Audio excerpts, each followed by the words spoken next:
Every day we wait, they get stronger. Let's take them by surprise. For the greater good. Call it what you will. Let's call it war. Rogue One starts here with Andor, and we're talking about each and every episode of the Disney Plus original series on Going Rogue. My name's Dylan Blight. Joining me, Ashton Hodley. Hey Dylan, excited to be here before the big heist. The prelude. Because the prelude. It's all going down next week. Everyone dies. Yep. Even Andor. He was a robot. I'm pretty sure that's what's going to happen. He was a clone. Snoke. This is where it all starts. This is where it all starts. It makes sense to me. Yeah, it makes as much sense as everything else that happened. This is episode 5, The Axe Forgets, directed by Susanna White, written by Tony and Dan Gilroy, synopsis of which was, Cassian must carefully navigate the distrust inherent in being the new member of a secret operation. What did you think of this week's episode? Yeah, really solid. I mean, not the most exciting episode so far, but we're definitely building up the tension, ramping up, setting all the pieces for next week where, well, I'm sure it's going to be like an action-packed episode where they're getting the big cash grab. So, yeah, other than that, I mean, pretty fine episode. I think this is my favorite episode. I loved just all the, yes, it is an episode that is primarily building up to, what is presumably going to be this action-packed episode next week. And I will ask you a bit later, how many people you think are going to actually make it out alive of that whole thing. But I think the thing that got me was I just loved all the dialogue and the stuff. Like the fact that there was a point where in the Mon Mothma scene where she's arguing with her husband and daughter and all this sort of stuff, where I was just like, wow, this show's got actual dialogue written it's by people treating it like it's a real show with real characters. An actual drama with like an actual people. drama, not just a fantasy show with wizards and stuff. And yes, it did. The fact that I had to think about that did take me out of the show for a moment. However, I don't know, it just says a lot about, I think that's the thing. The show, it just feels like it is being treated as this serious actual drama with real characters that have real stories and personalities and real stuff happened to them. Real stuff and whatever else. And yeah, it's just really, I think that's what I like so much about it. And then you have all these other little scenes, be it Cyril at the start, be it Cassian pointing the subtle thing where he could name everyone's gun hand, just pointing out how what would the word be? I don't know. Attentive to detail. Yeah. Perceptive. Yeah, would be So there's just lots of these real small scenes throughout the episode that I quite enjoyed. So I don't know what I think my favorite though, and this is where I'll get into there's no way he doesn't die next week, but the old mate with the book, the compass in the book. That scene, I think, was the best. I sort of loved that. Never had a character like that in a Star Wars thing before. Yet it feels ultimately really Star Wars. You've got this character who's he's the most for the cause. I feel he doesn't have the same sort of gut wrenching background story that we get from the other guy at the end, where he says about his brother dying or whatever else. But you can just tell he's all about it. He's writing this manifesto. He's talking about how they're all using Imperial tech, going back to the good shit. It's hard to master, but they can't track it. And they're talking about how they taking everything away from them, forcing them to use what they want and all this sort of stuff. I just sort of loved that scene. I was like, we've never had a character like this, but that's the character you would expect to see in basically any other war movie type thing where it's about overthrowing a evil regime or, sort of stuff like that. It was, I sort of really liked that. Let's go back to the start and sort of work way forward then. So, how do you feel about Cyril, how we say that, in this episode? Because all I'm doing is watching this being like, damn, all right. Am I supposed to feel, is this he's evil because of his mum? Is that what the story is here? What do you... I mean, maybe a little bit. I mean, obviously he's got a problematic relationship with his mother. Like, obviously not great home life, but I think you can blame everything on that, because then she's also like pulling in favors to try and get him some sort of new work. But yes, that was quite amusing, and just seeing like domestic life, I guess, in Star Wars is so rare. Pouring cereal with some blue milk. Yeah. You know? Crunchios. Good to know where that goes, you know? Yeah. Even a long time ago in a galaxy far, far away, they eat cereal. Yeah. You know? Just shout out to Buddy Watson, the lover of cereal, that we know. At least he knows that no matter where he goes in the galaxy, forward or back in time, cereal persists. Yeah. All weird. I really like that scene. Also, some really great, again, pointing out like sort of great dialogue. I don't remember the exact line, but she's like, you might as well wear a sign that says, "I'm such a big disappointment," or like whatever it was. I was like, oh my God. Sick burn, mum. It's quite funny. But yeah, I mean, this episode did open as like he's looking out the window or whatever, like tearing up. I was like, are you trying to make me feel sorry for this dude? Because like, I don't. Like, not really. No, he's still a little bitch. Yeah. I mean, you know, at the end of the episode, he's staring at that hologram of Cassian, like very much projecting onto him, I would assume. Yeah, I assume he's staring at him. You're the reason that everything's fucked up. Yeah, that's what I've assumed as well, that he's going to blame everything on Cassian, like it wasn't all of his own choices that led him to be where he is. Yeah. If only I'd captured him, then everything would have been fine. Yeah, I still think he would have got. If only he hadn't tied me up and left me. Yeah. I mean, he could have killed him, so. He could have. You should be thankful. Really. Yeah, well, you don't think about that, do you? No. Who else do we get not much of in this episode? So, I can't remember the old Empire lady. Yeah, Empire lady, I was about to say. I can't remember her some name. sort of clues. There's some sort of pattern, apparently. I'm pretty sure she did cocaine as well. No, she did. She had those no-dose pills. Yeah, that's what it was. Because good to know in a galaxy far, far away, a long time ago. Cereal, no-dose. They've got caffeine. I can't wait to see someone pop like a Red Bull next episode. But like, it was just like, it's crazy. This gives me wings. They could have cut the flies past. Yeah, they could have cut the scene like a couple seconds earlier, but no, got to show her like you clearly hear her push a tablet or something out of like a plastic, like like seal, and then pop that shit. So I'm like, it's good to know there's drugs in Star Wars, other than just spice. Yeah, sure. Oh yeah, we don't get much of her, but obviously she's still looking for these clues. I assume that like this is all just like building blocks to once everything goes down next episode, she's gonna like come in and be like, "Fucking told you so." Like, yeah. I assume that's what the hand me that case file. Yeah. What do you reckon about what's old mate's story on Cassian's planet? Like setting up home, but gets that old dude to set up home base. Wants to call himself a prefect for no reason. No idea. Like, are we ever going to go back? I guess we might go back there because that's where we might go back to go see his mum or something. Or his mum, and then his friend. I can't remember her name off the top of my head either, but like she's still there, obviously. So yeah. So they were like the shorter scenes, and then of course we have everything happening over with Mon Mothma. Yeah. Which again a bunch of domestic stuff. She's in a loveless marriage. I don't know why they're still together.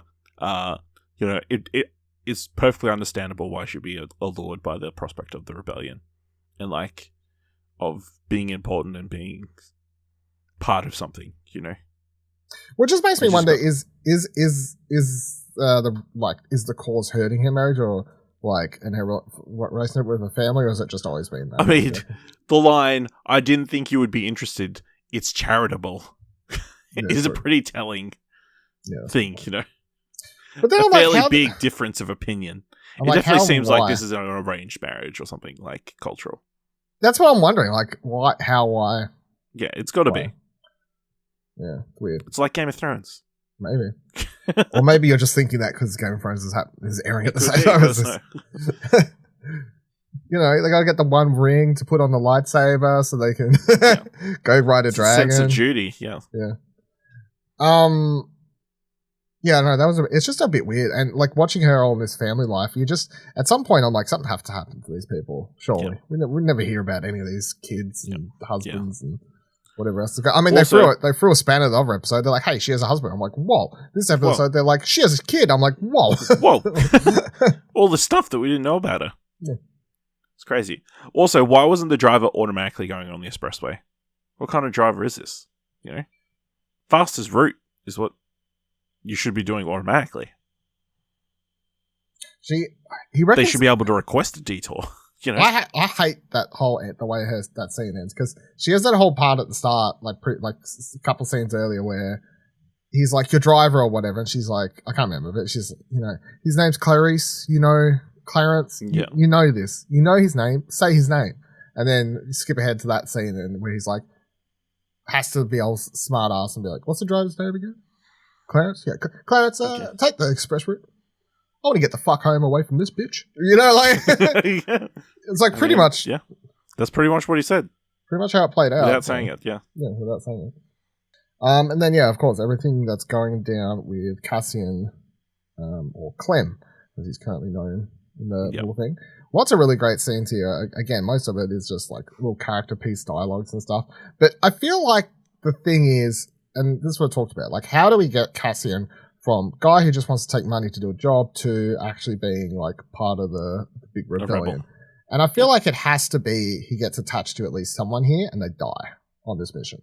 And I'm thinking that's why I was like, maybe it's the kid. Maybe like that's the one who likes the most. I think it's all of them. Do you reckon it's just the older? I mean, honestly, I wouldn't be surprised if all with maybe not the leader girl, but I wouldn't be surprised if basically everyone dies next week. Yeah. Just to, and in a real like fucked up fashion or something. You know what I mean? Like a real like the Empire just like slaughters. It's either that or the Empire does some terrible thing as like to try and stop them. You know what I mean? Like they'll blow up half the planet to stop. I was going to say they blow up that dam or some shit like that. Yeah, or they like ruin the eye thing. I don't know. Yeah, because I feel like that's what we have to have a moment here. I feel or just an instant. It doesn't necessarily be the moment, but it has to be the instigating kind of pushes him down that path, or at least begins thinking about it. It has to be enough to keep him around for the next mission, I guess, is the thing. The allure of money. Without the allure of money, yeah. He doesn't have to go to suddenly be like full blown for the cause overnight, but enough to stick around without the money, or maybe even less money. I don't know. Like, maybe he asked for money, but you know deep down that he doesn't actually need it. He's not really interested. He's not in it for the money. Yeah, he's just saying it because he's trying to play the part. I feel like could be a thing. But yeah, was there any like character interactions or particular scenes amongst all the like training sessions, or old mate trying to pull one over him the million times this episode? No, I think it was a bit sus, like with his bag or whatever. You know, as if you can't. That's the thing you could have done to draw the most attention. But yeah, it looks like, you know, he's going to be piloting the thing next week, so that's cool. He'll be driving the truck or whatever it is. But yeah, I think the scene where he takes the carbon crystal and like Cassian just reveals he's going to be paid, and like they get into this whole discussion about fear and like using him as an excuse to pull out of this mission. I mean, losing their edge, the nerve was very cool. Yeah, and I feel like he's right, is the thing. Oh yeah, it definitely seems like Cassian is far more experienced than any of these guys here. Than anyone else there, yeah. I would agree as well. I mean, I feel like he's been doing this stuff in his entire life. We don't even know if he went on any missions like this with his parents. So, or like you know, robberies or I don't know. Well, like he stole that thing, so I assume he did. Yeah, true. Yeah, that's a reasonably big heist. Yeah. Yeah, they definitely feel like they have a lot more going for them, other than the old mate who I just keep calling him old mate because I assume you know who I'm talking about. But that guy with his tattoos and stuff, so like that Cassian picked up on. Like they see, like to me though, I'm like, are we talking like prison tats here? Is that what we're talking about? Like what's the go? Like what was the? Because they never actually say is the thing, you know. It's clear Cassian knows what they're talking about, but I was like, I don't really know what we're talking about. Are we talking about, like, this is because he served, but then, I don't know. Or is it a prison tat? Is it literally... Is it a marking? Of being captured or something? I don't know. Because he says no one else knows, but Cassian picked up on them. And he picked up that Cassian looked at them, like, straight away the first time. Sort of thing, so. Well, he's perceptive, so... Yeah, that's true, yeah. We learnt that is his key skill, perception. Perception of 20. Yep. Yeah, I also liked that scene where I was practicing the marching and everything like that for him to call it, the fact that he calls out like the other dude should switch sides, and yeah, as I said before, just like seeing how perceptive he is by getting questioned, knowing everyone's gun being it, even to the fact that the kid, is like, favors is right, but it can shoot either way. Like, even knowing it's shoots left, yeah. Shoots left, that sort of thing, yeah. I thought that was all really cool as well. And then other thing I really liked from this episode that I thought was worth pointing out was how, amongst all these scenes where we're jumping around and seeing commanders, walking around talking to dudes, like just taking smoko breaks off the wall and then whatever else, I don't think we've seen it. Maybe we saw some stormtroopers in like the first couple episodes, but I swear we barely ever, if any, have seen stormtroopers in this I don't episode. think we've seen any stormtroopers at all. No, and I feel like that's the thing maybe that's like such a subconscious thing that I'm not really taking into account, but this show is succeeding, I feel, because it's making everyone, good guys and bad guys, they're all actually characters, not just goons, And the risk is heightened because nobody is a stormtrooper and that you could actually get shot. You can actually see that someone's in there and getting shot. So I think that's cool. So like in a similar note, I feel like the show's doing a really good job at also making things like TIE fighters really fucking scary. Like one TIE fighter flying over has real, like, draws upon again, I guess, that World War II setting of, or like, not setting, but like influence coming in, or Vietnam influence, or World War II, any of that sort of stuff coming in from George Lucas for Star Wars initially. I feel like having that Soul plane just fly over and like get really close and like how they're so scared about it and everything like that. I feel like that's just makes them, it's again turning something that we've sort of got used to being a TIE fighter's like it's whatever, they blow up in a couple of shots, it's fine. Yeah. But they're turning back into being scary, and that noise being like off the distance, it coming along and it like shit. Like, I really like that scene as well. I thought it was good. Anything else of note from this episode from you? I don't know if we talked about it last week, but can we talk about the goats? That looked pretty cool. With 4 horns or whatever? Yeah. Do you think they had to like take the goats into makeup and like had to like put those the multiple horns on? Or do you think they're CGI horns? Or I think it's CGI. Or are they... or is it completely fake? Is it puppeted goats? Maybe. But I'll guess it's CGI, to be completely honest. Pretty sure a CGI horn is pretty easy these days, probably. That's so how you much can tell. practical stuff in here, like The four horns are the ones that give you the blue milk. Two horns give you white milk. I don't think they're getting goat milk. No, actually, it's brown milk. What they're getting, isn't that what they're given? They're drinking. I wasn't paying attention to the color of the liquid. I kept looking at the color because I'm like, no, this is a you need to keep track of all the different colored milks. Of the different type of milks, but yeah, Star Wars. Cassian gets that brown milk, which the kid says, tastes like shit, but could keep you alive for weeks or whatever he says. I assume that's coming from the goats. So, well, don't think there's anything else from the milk. No, exactly. So there you go. 4 horned goats in Star Wars produce brown milk. Nope. So yeah, the blue milk is still only from the things that Luke tugs the teats on. But then the guy has the blue milk in his cereal. Yeah, that must be imported. All right. Thanks for joining us for this episode. Of course, make sure you subscribe to this podcast feed so you can make sure to keep up with all our other Star Wars shows that are coming up in the that's the other future. thing. You got Lucian at the end, like, kind of freaking out. And, like, we've seen him being super confident and in control this entire time. And, like, he is super nervy. I think it's because Interesting watch, yeah. it's very obvious, like between that and the conversation he has a couple episodes ago with the girl. He just really wants that kyber crystal back. I think he just wants his mission to be such a success for more reasons than we're currently aware of. So, and there's two people that could come back to him. So, I think he's just a little bit on edge, which I think is totally fair. Do you think it's the money?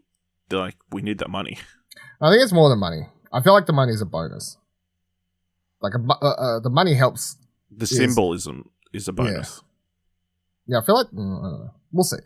I feel like there's gonna be more to what sees the eye on this plan. I think. Yeah. Let alone what the two girls are up to while they're doing their part. Like we just don't know what. That's true. They go off on their own. It's like they go off on their own.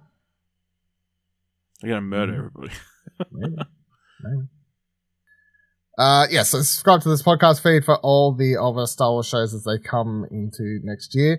And there's other non-Star Wars shows happening on ExplosionNetwork.com right now, including all new Marvelcast, where we're talking about She-Hulk, and we'll be talking about Black Panther, Wakanda Forever in just a month. Crazy. We also have the Lord Rings Extended, where we're talking about the Rings of Power at the moment, and South of King's Landing, where we're talking about House of the Dragon. And then for everything else, there wasn't any of those, what do you want to watch is where you want to be subscribed for movie, TV, and media things. And if you like this episode and you want to tell us, head on over to explosionnet.com/support to donate as little as $1. We'll set up a monthly recurring payment to help support the show. And until next week, keep on rebelling.